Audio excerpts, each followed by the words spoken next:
نحمده ونستعينه ونستغفره ونعوذ بالله من شرور أنفسنا ومن سيئات أعمالنا من يهده الله فلا مضل له ومن يضلله فلا هادي له وأشهد أن لا إله إلا الله وحده لا شريك له وأشهد أن محمدا عبده ورسوله. Muhterem Müslüman oğlum, birlikte yettik elhamdülillah.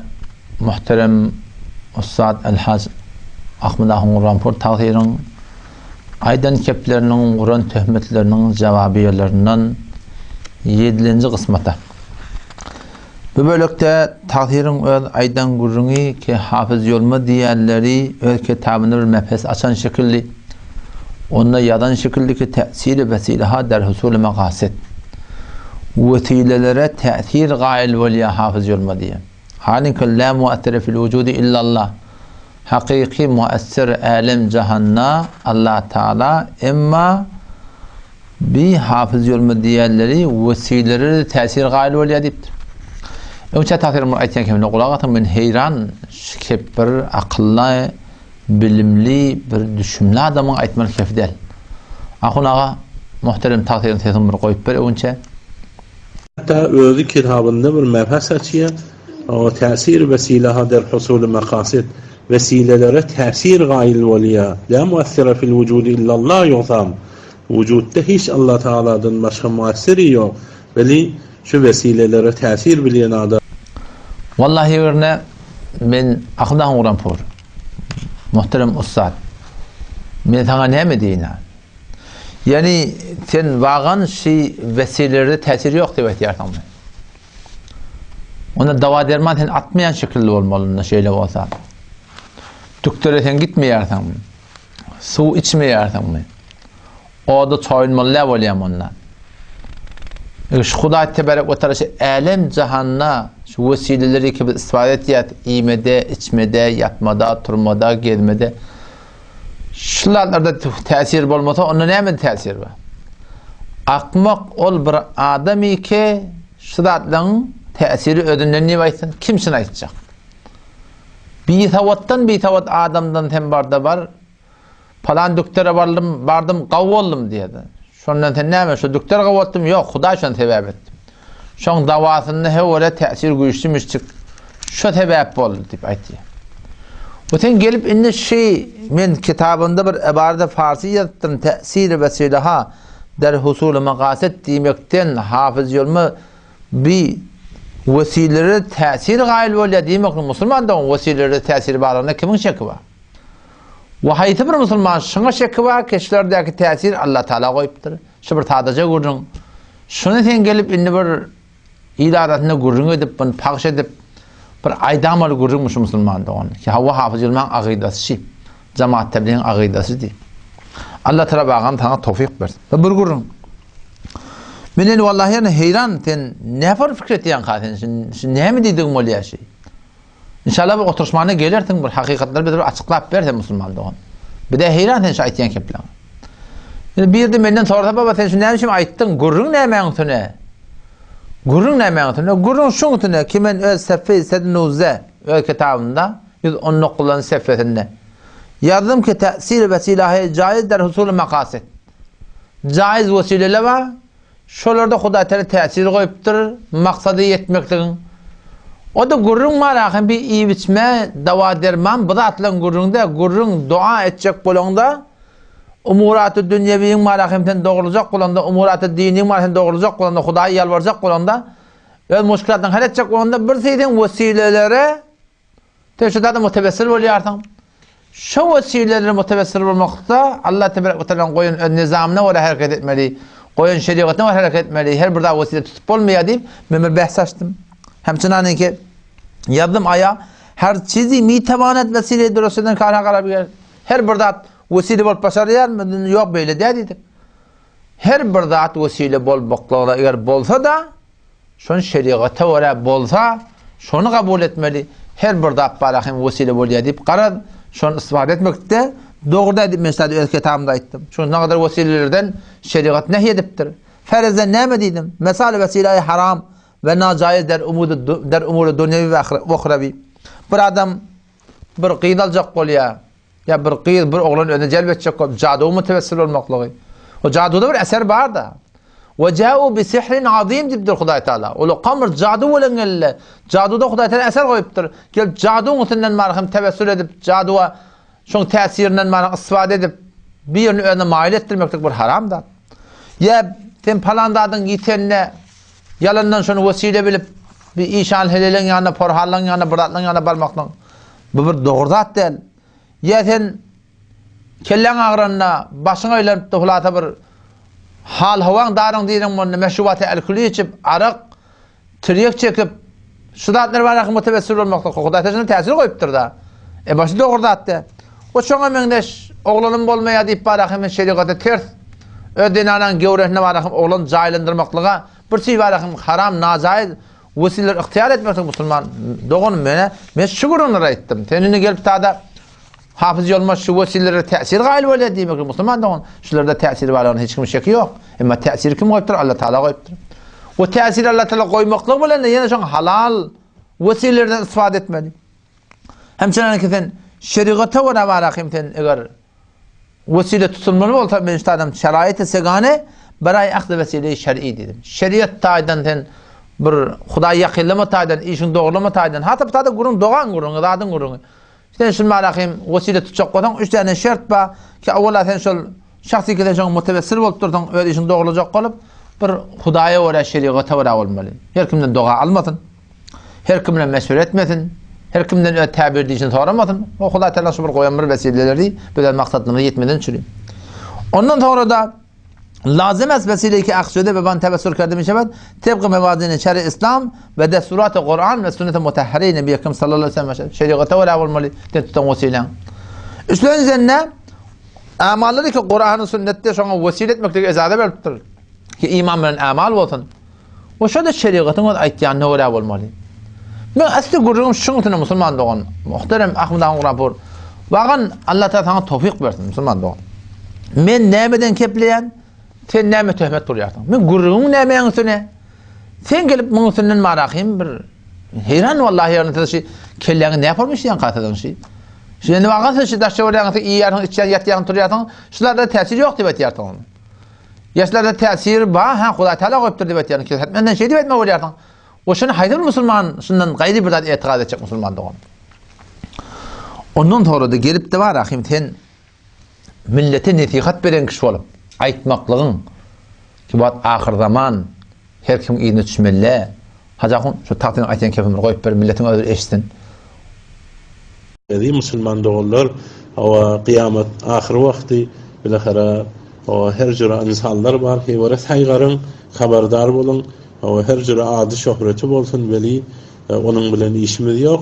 Hakykat aýdan zatlary anardan gelen Peygamber Aleyhisselam'dan gelen o ehli tahqiqlaryň nazarına mutabık bolmasa ol bolmaz. Ol ilmi ýetik bolmasa bir mesele hemme ebatlaryny bilmese ona her jura adyna mufti goýsun, mevlevi goýsun, onun ona usba karar berip ona täsir edip onu ýerine düşüp bolmaz. Wallahi ýa-ni bize 20 adam süýjek görüp berende. Biziň äşi bolup berişi biziň ödü delil ki biz ýerimize adam düşürmeýän ýerinde de. Biz eger ýerimize adam düşürjek bolsak, hatda men şahsy ödüm. Bir adama Hudaý Taala dilewarlyk beripdir, esanetdir, maňa da beripdir. Ulu bütün ýolma Türkmeniň içinde bir Olakan taýpan beri ýolma. Bir ýolma taýpan bir şoýysa ba, öňde bir garfyzda ýaranyň içine ýolma çykypdyr diýipdir. Nirek barsaň başla. Hoca nebette de ba, familiýalaryny tuma çykypdyrlar. Kümüştebäde kindi gelegdi. Teňne barsaň duruşy ýolma. Kümmede barsaň duruşy ýolma. Akkala barsaň ýolma kandan aýry, ýolma talyan aýry. Iki däne oba ödi. Tembar kurene var, ýolma ba. Nirek barsaň bendere var, ýolma ba. Nirek barsaň akkala var, duruşy ýolma.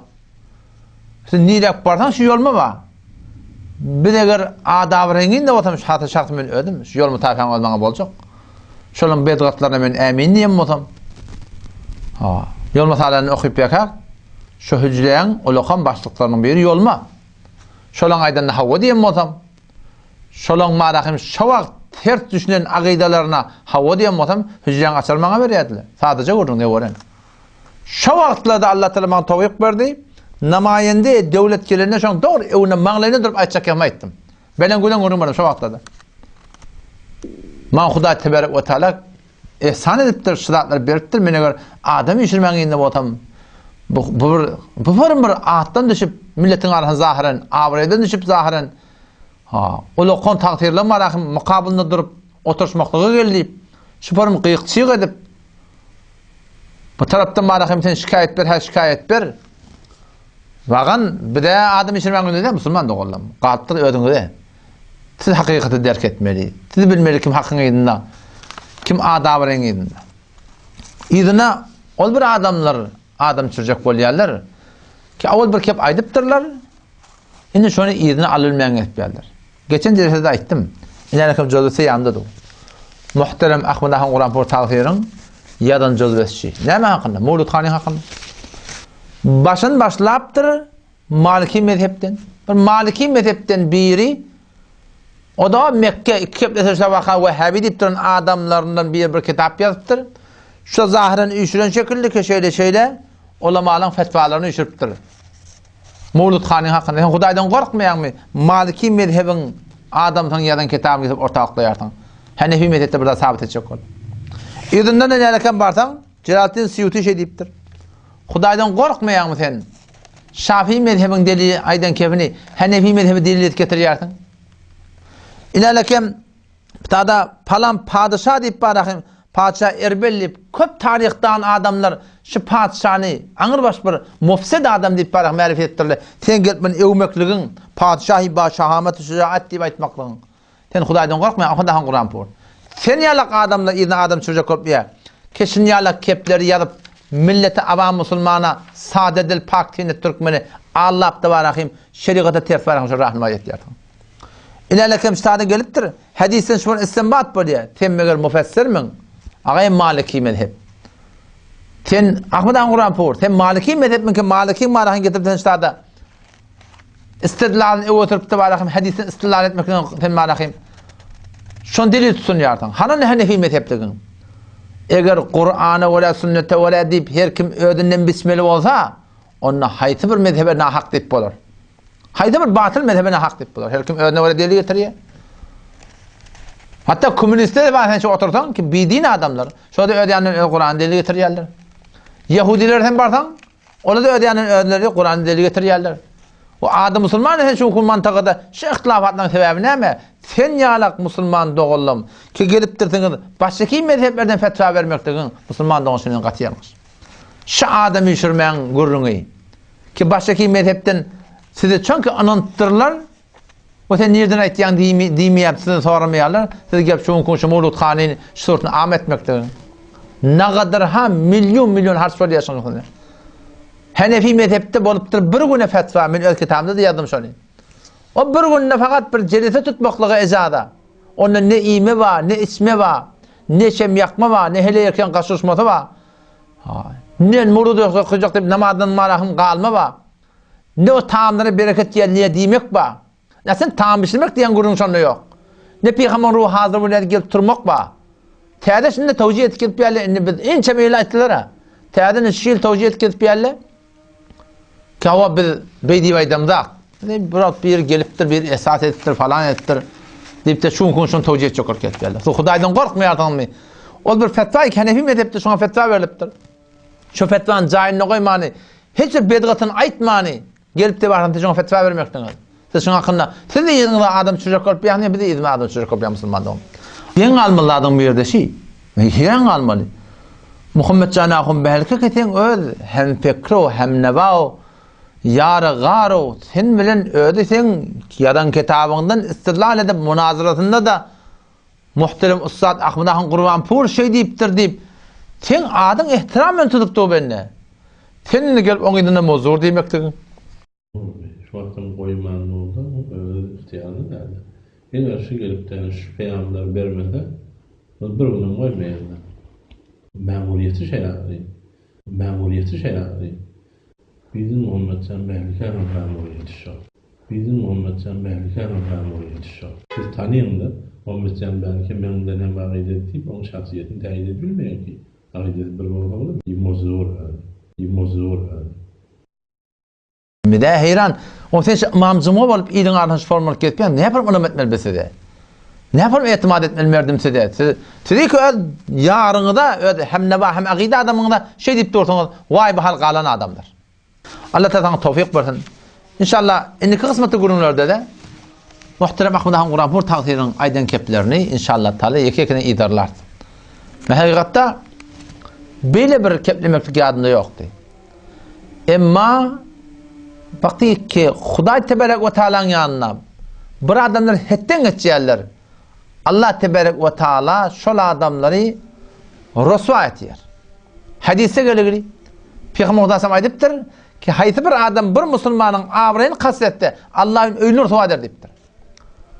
Sizi ki yanınızda varlarına dilinizden iyi olmani halan ki ben aydıp gelip yapın Allah biliye şu iyi verilen soğutu de sen ikiden cavanı olanı kepleptirdin sen müngür celesede şu gurun ayıptırdın sen Allah biliye takışlap şun aydıp tana hakikat ati oluptur şey şu form yamallah gelmeklik devletin adamsı bir Yahudi bir mozdur bir şunun için koyulan bir bunu etmetemin koymayanlar falan etmeyenler şu form ustadın Moğlevi görüştümün kabul edenek, mun yigren ya yeni burdat. Allah biliyetedin ne kadar töhmetleri ki bütün ilimden vuruyorsunuz. Ve bu gün Huday Teala'nın işi deyip ben düşünüyorsun. İnna Allahi yudafi anillezine amenu. Allah imanlardan defa ediyor. Böyle imanlığım hiç o şekim yok. Ve ben hiçbir adamın avrayını kasteden ne? Bir de senin keplemeyen ne? Canımını yanıp bir de sana kep aytiyat. Lağal aytsak o dost yarın yanına katanarak aytsak aytiyat. Anırdan gelen adama sizin adınızı taksirsiz tutam da. Ahunsuz tutam da. O Müslüman da onu. Hiçbir tertip bir şey. Baran adamın yanı şu form yamallah gövermeklik. Şu form keplere etme olur Müslüman da onun idinler. Sen bir akide deyip, ustada akide deyip tanılayan adam, uluyun adam imamcımı olup, bir hücrenin iyeti olup, şu form baştaki öz Müslüman doğulun idinler şu form kepleşmeklik, şu form töhmet kurmaklık Müslüman da onun erti kıyametine ne mi cevap vermeden sonra? Avvalla barha ettim. İnşallah sen muhterem ustad gel oturuşmana gel. Seni inşallah biz sen belliğini edecek bu inşallah Teala. Hemçinane ki şu mecmui fıkhıyla biz sen moçun tuttuk sen nereden ayağın tayalın men hemen kabul yarına. Sen nereden ayağın tayalın biz beter kabul et. Sen özün moçcehet sürüp adamlara akide düzen olup yartın. Sen moçcehet sürüp adamları halaf-ı sünnet öyle çekip barayan oluyorsun. Sen şicre mi oğlum? Sen aslında ehl-i sünnetle işin yok. Kur'an sünnetlerin işin yok. Kur'an sünnet dediysen Kur'an sünnet öz rayını oraya tefsir etiyordun. Teşin hakkında Allah'tan korkmayarsın kıynadak. Vallahi tevfik versin sana. Hemiceme tevfik versin. Allah sana iman etsin. Haber düşer. Falan kimse öttü deyip, çırası söndü deyip, günü battı deyip, bütün dünyanı koyup ahirete gitti deyip Allah rahmetini dargarlar. Birine birinin de eydimden dargarlar. Ağaç ata minderteler, gelmedi yolu gönderteler. Karanlık kabra indirteler ne çok geçer halın tenin diye. Şu karanlık kabra bunun tallamalar olur bizde. Şovun nemen belli olacak. Ezrail Aleyhisselam bir cemaat bulup gelir. Doğa değil şovun kav cemaat bulup gelsin yani. Hoşbu güller bilen, reyhan bilen, moşku ember bilen gelsin şolgun. Vay bahal ol bir insanın halına ki şolgun barakın 5 şekilde bulup gelsin. Allah Teala bize tevfik versin. Vesselamu aleyküm ve rahmetullahi ve berekatuhu.